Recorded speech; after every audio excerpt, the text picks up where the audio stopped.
Good morning, જય શ્રી કૃષ્ણ, જય સ્વામિનારાયણ. જો આજે મંડે છે અને વીકની શરૂઆત થઈ ગઈ છે, તો હવે પાછા રેગ્યુલર બ્લોગ શરૂ કરી દઈશું.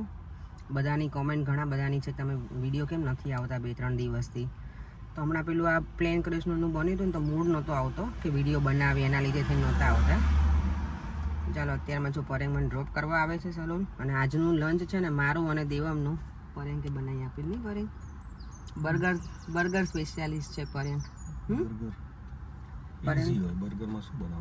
પણ દેવામાં એવું કંઈક ડેડી સારું બનાવીને આપે છે, કે હું ઇન્ડિયા ગઈ ને ત્યારે પરેંગ કે દેવામાં એક વખત ખવડાવ્યું હશે, અને પછી હું આવીને મેં બનાવીને એક વખત કે મમ્મા મને એના કરતાં ડેડીનું વધારે સારું હતું. મેં તો કંઈ નહીં, હું થોડું બધું વેજીટેબલ નાખું અને પરેંગ એમને જ બનાવે, તો એને ગમે દેવામને. મેં સારું, તમે છે તમારે બંનેનું બનાવી આપો, તમે બીજા કામ કરી લીધા.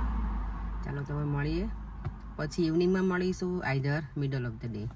ધરમનો ધક્કો થયો. મને એવું હતું કે હું છે ને બ્લેક શૂઝ મને લેવા છે ઘણા વખતથી, તો મેં તું લઈને જાઉં શોપિંગ સેન્ટરમાંથી.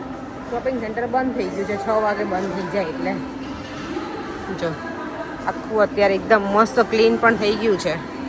ત્યારે જો બધું ડિનર પતાવીને ફ્રી થઈને આ વખતે છે ને ક્લિનિંગ નહોતું થયું, કારણ કે ગઈકાલે અમે લોકો લેસ્ટર ગયા હતા, તો બધું એમનું ક્લિનિંગ બાકી રહી ગયું હતું, ટોયલેટ બાથ ને બધું ધોવાનું.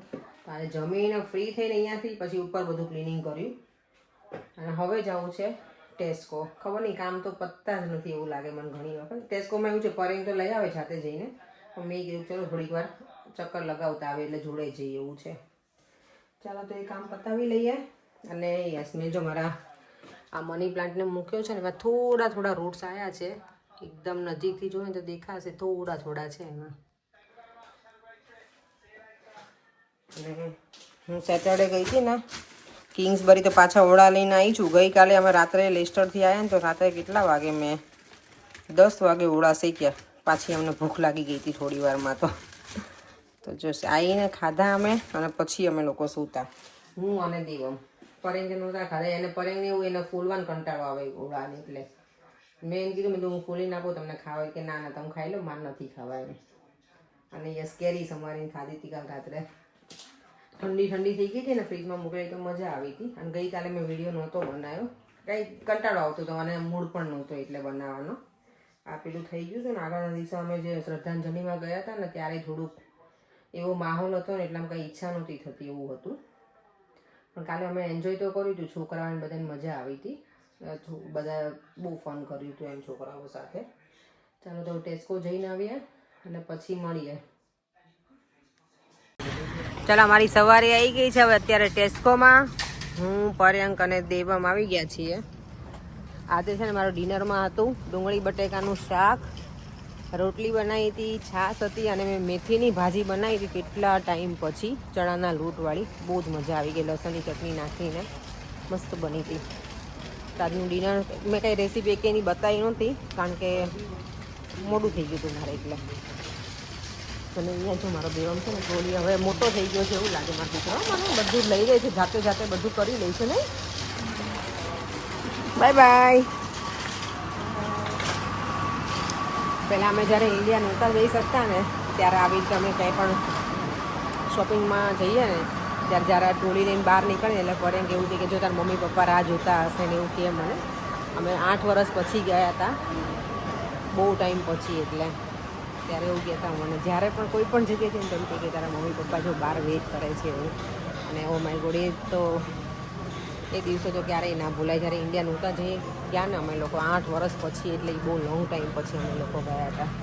એટલે આ સેક્શનમાં તમે ખોટા આવી ગયા છીએ. જો ગરમી એટલી છે ને, એટલે આઈસ્ક્રીમના સેલ્ફ છે ને લગભગ બધા ખાલી થઈ ગયા છે. જે આપણને ગમતા હોય ને એ બધા ખાલી હોય પાછા. દેવમ જોડે હોય એટલે જો વધારે શોપિંગ અમારે આઈસ્ક્રીમની જ હોય, બીજું કાંઈ અમે લીધું નથી. દૂધ ને આઈસ્ક્રીમ વધારે. યસ, પરેંગ કે આજે ટેસ્કોમાંથી શર્ટ બાય કર્યો છે, સરસ છે. એડવાન્સમાં ગિફ્ટ મળી ગઈ છે પરેંગને બર્થડેની. હા, બર્થડે ગિફ્ટ એડવાન્સમાં આવી ગઈ તમારી. એટલે જો આજે છે ને કોર્ન લઈને આવ્યા છીએ સ્પેશિયલી દેવમ માટે. ઇન્ડિયામાં તો કોર્ન છે ને બહારથી ખાવા જોઈએ, અહીંયા તો કંઈ ઘરે બનાવીશું અમે. એટલે આઈસ્ક્રીમ ફ્લેવર જોઈએ હવે દેવમ આપણે ને લઈને આવ્યા છીએ બેટા. દીકરાને ઊંઘ પણ આવે છે, અને આ લઈને આવ્યા છીએ અમે ટેસ્કો. 10 વાગી ગયું છે. તો શું 10:30 actually. જેમ તને શું લાગે છે 3 ડિફરન્ટ કલર હશે બેટા? હા આમ પેલું છે ને તો પછી માથે તો ખુલતું નથી બેટા. ડેડીને પૂછો. રેડી છે? Oh yeah yum yum yummy in my tummy. અને ડેડી ત્યાં નવા ટી શર્ટમાં. ટી શર્ટ કે શર્ટ? ઓ શર્ટ પહેરીને આવી ગયા. પર એની birthday gift advance birthday gift મળી ગઈ છે. કેટલું સારું. એક શર્ટમાં પતાવી દીધું એમ ને. ચાલો જો દેવમ એકદમ મસ્ત કોન બનીને રેડી થઈ ગયું છે દેવા માટે. 3 ડિફરન્ટ કલરમાં. વાવ. ચલો દેવમ તું લે બેટા, એન્જોય કર મારો દીકરો. અને અમે કરીશું બીજું આઈસ્ક્રીમ એન્જોય. યમ.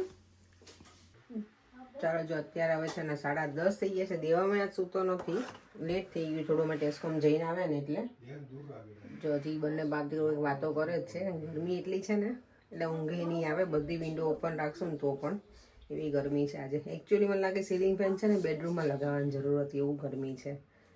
એનીવે ચાલો કંઈ નહીં. આઈસ્ક્રીમ ખાઈને એકદમ ઠંડુ ઠંડુ થઈ ગયું છે હવે. એવું લાગે આમ કે થોડી ગરમી ઓછી લાગે ને એવું લાગે છે હવે. ચાલો તો વિડીયોને એન્ડ કરી દઈએ. ફરીથી મળીશું કાંઈ નવા વિડીયો સાથે. Bye bye. જય શ્રી કૃષ્ણ, જય સ્વામિનારાયણ.